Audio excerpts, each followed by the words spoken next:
بسم اللہ الرحمن الرحیم۔ السلام علیکم ورحمۃ اللہ وبرکاتہ۔ کلاس 3 کے پیارے بچوں، آج ہم پڑھیں گے پیج نمبر 10 سے۔ پیج نمبر 10 کے اندر آپ دیکھیے اعادہ اوپر عنوان لکھا گیا ہے۔ اعادہ کا مطلب ہے یعنی دہرائی، دوبارہ پڑھنا۔ یہ جو سبق ہم آپ کو پڑھا رہے ہیں یہ پہلے بھی آپ پڑھ چکے ہیں گزشتہ سالوں میں، اور اس سال دوبارہ آپ کو یہ پڑھایا جا رہا ہے تاکہ آپ کو مزید یہ چیزیں، یہ قاعدے، یہ تجوید کے اصول و ضوابط آپ کو مزید اچھے طریقے سے یاد ہو سکے۔ تو دیکھیے، سب سے پہلے ہم یہاں پر پڑھیں گے جزم کے متعلق اور قلقلہ کے متعلق، کہ جزم کی علامت کیسے ہوتی ہے، اس کی پہچان کیسے کریں گے، اور ساتھ میں قلقلہ اور حمزہ ساکن۔ آپ جانتے ہیں کہ یہ جو علامت ہوتی ہے، یہ دیکھو، یہ جو میں نے اوپر کر دیا، یہ جزم کی علامت ہوتی ہے۔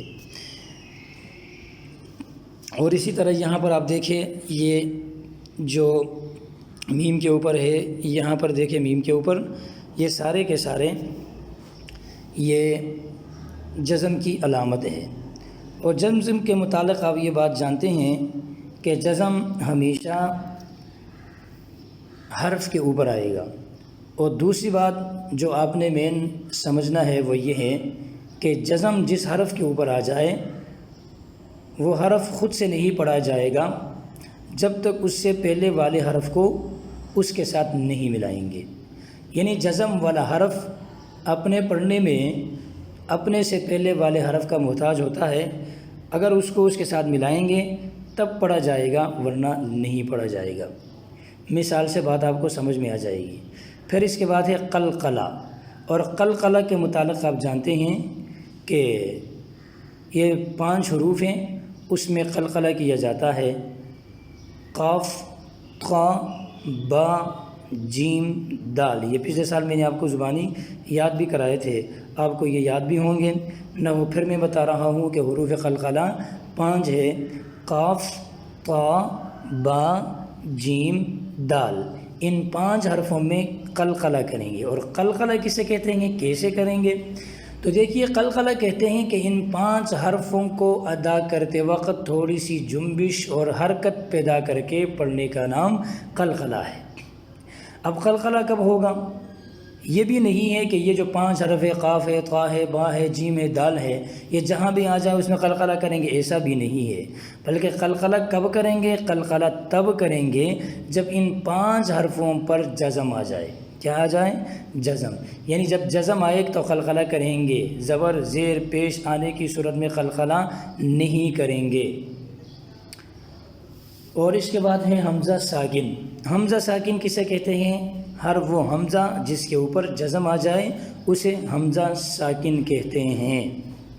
آپ یہ بھی جانتے ہیں کہ جس حرف کے اوپر جزم آ جائے وہ حرف ساکن کہلاتا ہے۔ اگر نون کے اوپر آئے تو وہ نون ساکن کہلاتا ہے، اگر جزم میم کے اوپر آئے تو میم ساکن کہلاتا ہے۔ اسی طرح اگر حمزہ کے اوپر جزم آ جائے تو وہ حمزہ ساکن کہلاتا ہے۔ اب آئیے سبق کی طرف۔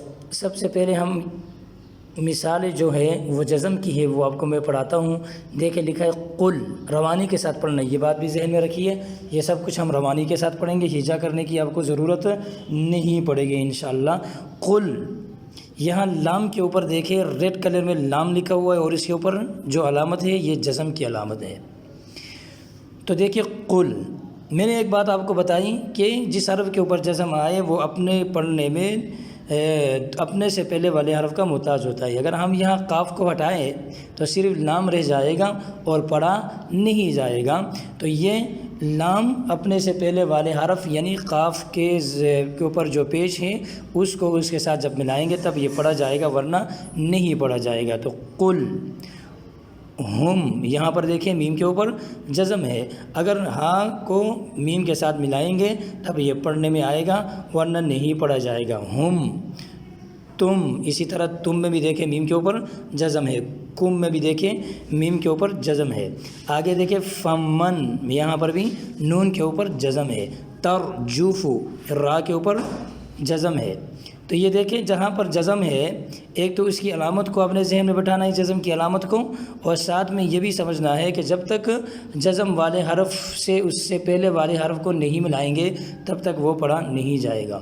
ادبر، یہاں دیکھیں دال کے اوپر جزم ہے، اور دوسری بات یہ ہے کہ دال حروف قلقلہ میں سے بھی ہے، اور حروف قلقلہ میں سے ہونے کے ساتھ ساتھ اس کے اوپر جزم ہے، تو اس میں قلقلہ کر کے پڑھیں گے ادبر۔ یہ جو تھوڑی سی حرکت نما پیدا میں کر کے پڑھ رہا ہوں اسی کو کہتے ہیں قلقلہ۔ اگر ہم یہاں پہ قلقلہ نہیں کریں گے تو یہ یوں ہوگا ادبر، یعنی دال سے تا بن جائے گا، بجائے دال کی آواز کے آنے کے یہ تا کی آواز آئے گی، جو کہ بہت بڑی غلطی شمار کی جاتی ہے۔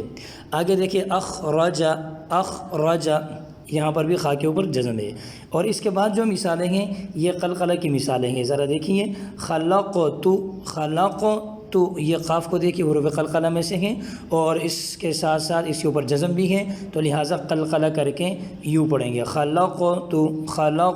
اگر قلقلہ نہیں کریں گے تو پھر یوں ہوگا خلقت، تو اب بجائے قاف کی کاف کی آواز آئے گی، قاف کی پھر آواز نہیں آئے گی بلکہ کاف کی قاف یعنی کاؤ سے تبدیل ہو جائے گا، جو کہ بہت بڑی غلطی ہے، جسے تجوید کی اصطلاح میں لحن جلی کہا جاتا ہے، کہ اگر نماز کے اندر ایسے کوئی غلطی انسان سے سرزد ہو جائے تو نماز نہیں ہوتی۔ نبغی، اگر ہم یہاں دیکھیں با حروف قلقلہ میں سے ہیں، اس میں قلقلہ کر کے پڑھیں گے نبغی، اگر قلقلہ نہیں کریں گے تو یوں ہوگا نبغی، با پا سے تبدیل ہو جائے گا، تو یہ سب سے بڑی غلطی ہوگی، اس لیے کہ پا حروف تہجی میں سے ہے ہی نہیں ہے، اور پا عجمی حروف میں سے ہے، عربی حروف میں سے نہیں ہے، تو یوں پڑھیں گے نبغی۔ آگے دیکھیں فقد، یہاں پر دیکھیں دال حروف قلقلہ میں سے بھی ہے اور اس کے اوپر جزم بھی ہے، تو قلقلہ کر کے یوں پڑھیں گے فقد۔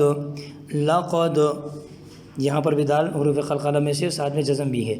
عبد، یہاں با حروف قلقلہ میں سے قلقلہ کر کے یوں پڑھیں گے عبد، اگر قلقلہ نہیں کریں گے تو یوں ہوگا عبد، بجائے با کے پا کی آواز آئے گی، جو کہ غلط ہے۔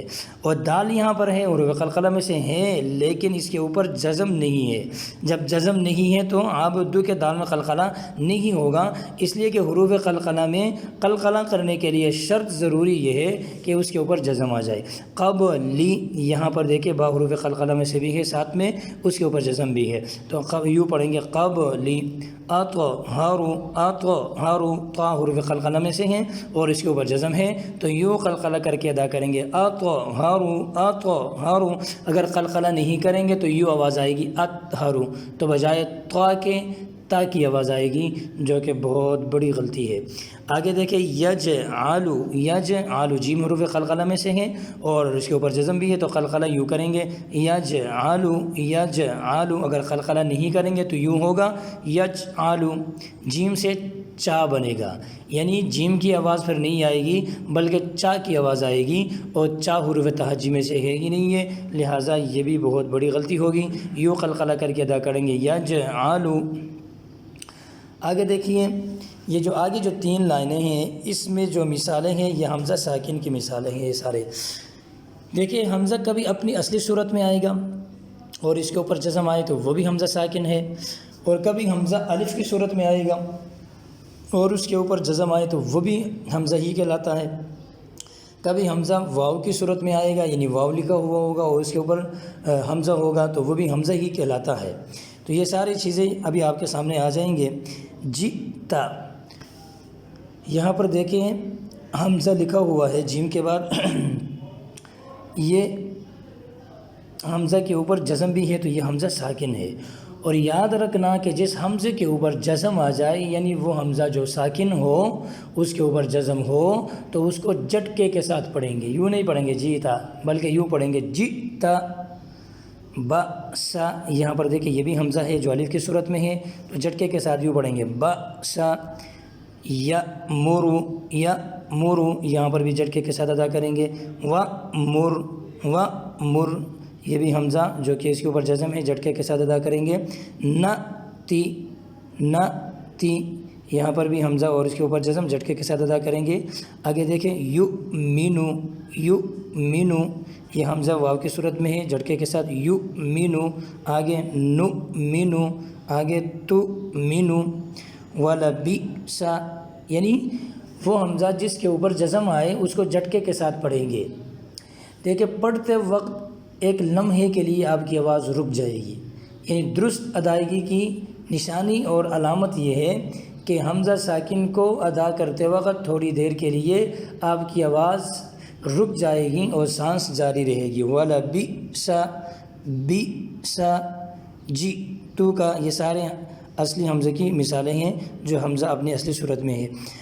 شِئْتُم، شِئْتُم، تو یہاں پر بھی دیکھیں حمزہ کے اوپر جزم ہے، اس کو ذرا جھٹکے کے ساتھ ادا کریں گے۔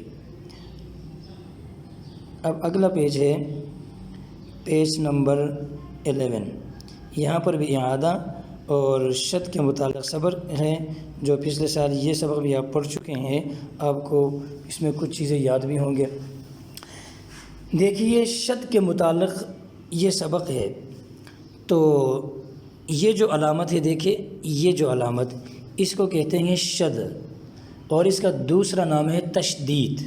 شد اور تشدید یہ اس کے دو نیم ہیں، اور جس حرف کے اوپر شد آئے اس حرف کو 2 مرتبہ پڑھیں گے، یعنی یہ جو شد کی علامت ہے نا، یہ جس حرف کے اوپر آئے اس حرف کو 2 مرتبہ پڑھیں گے۔ ایک مرتبہ تو اس شد والے حرف کو اس سے پہلے والے حرف سے ملا کر پڑھیں گے، اور دوسری بار جو اس کے اوپر جو حرکت ہوگی، یعنی زبر ہوگا یا زیر ہوگی یا پیش ہوگا، اس حساب سے اس کے ساتھ ملا کر پڑھیں گے۔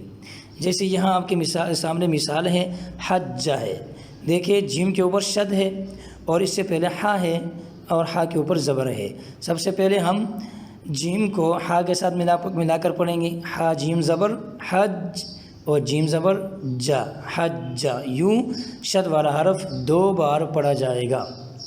اور ساتھ میں یہ بات بھی آپ نے سمجھنی ہے کہ دیکھیں جس حرف کے اوپر شد اور تشدید آ جائے اس حرف کو ذرا سختی کے ساتھ ادا کریں گے، یعنی اس کو ادا کرتے وقت آواز کے اندر سختی پیدا کرنی ہے اور مضبوطی کے ساتھ اسے ادا کرنا ہے۔ اب میں روانی کے ساتھ یہ سب کچھ میں پڑھوں گا، آپ نے غور سے سننا ہے، سمجھنا ہے، پھر ان کو یاد کرنا ہے۔ جیسے میں پڑھوں ویسے آپ نے پھر پڑھنے کی کوشش کرنی ہے۔ حج، تب، ربی، یہ جو شد والا حرف ہے نا، جس کے اوپر شد آیا ہو، اس حرف کو مضبوطی اور سختی کے ساتھ پڑھیں گے۔ تھوڑی دیر کے لیے آواز رک جائے گی شد والے حرف کو پڑھتے وقت۔ کل، یقص، تأخر، وسخر، حقت، فجرت، کلم، مدت، حرم، نفصل، سبح، یسبح، یذکر۔